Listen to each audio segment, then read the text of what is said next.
Goeiemôre en weer eens baie welkom hier saam met ons by ons oggendoordenkingtyd. Lekker om saam met jou te wees hier in die Kerstyd. Om die Kersverhaal weer oor en oor te vertel, die stories, net na almal te kyk. Almal se rolle, almal se funksies in jou nou. Ons het gepraat oor een van die maniere hoe Jesus kan groei in jou, is as jy soos 'n skaapwagter, 'n evangelis is. Nou Romeine 10 praat ook al van, ek gaan gou vir jou lees, Romeine 10 vanaf vers 14 af, hy sê, maar hoe kan 'n mens hom aanroep, dis nou Jesus aanroep, as jy nie in hom glo nie, en hoe kan jy in hom glo, as jy nie van hom gehoor het nie, en hoe kan jy van hom hoor, sonder dat iemand wat preek oor hom, en hoe kan iemand preek, as hy nie gestuur is nie, daar staan ook geskrywe, hoe wonderlik klink die voetstappe van die wat die goeie boodskap bring. Nou die eerste persone wat die goeie boodskap gebring het, was die skaapwagter.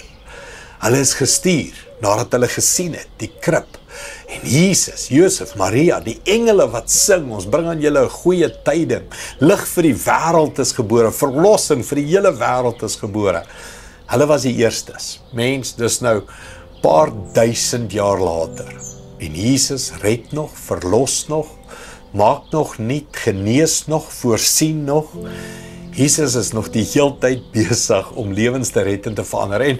En eintlik kan ons dit makliker preek as die skaapwagters. Ons het duisende jare se bewyse en getuienis.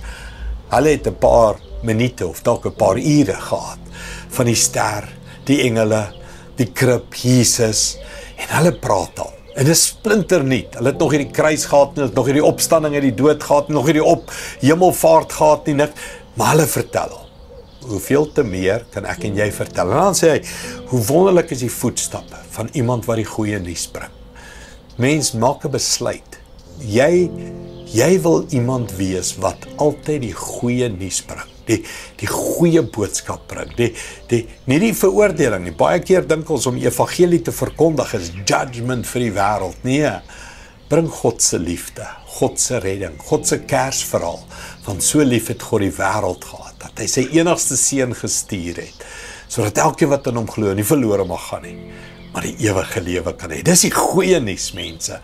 Kom ons wees die draers van die goeie nuus hierdie Kerstyd. Kom ons bid saam. Hemelse Vader, geef ons geleenthede om net te getuig, om net te vertel die goeie nuus in ons lewens, om net te vertel wat het Jesus vir ons gedoen. Jesus het nie gekom om my te judge en te veroordeel en te condemn en af te breek en te slaan nie. Nee, Jesus het gekom om vir my lewe in oorvloed te gee. Daar's altyd seën waar Christus is. Daar's altyd goeie nuus waar Jesus is. Help ons om die goeie nuus, Here, uit te dra, te vertel en te verkondig. Dis my gebed vandag, in Jesus naam.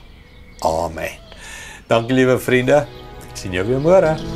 Trots geborg deur Evergreen Turf.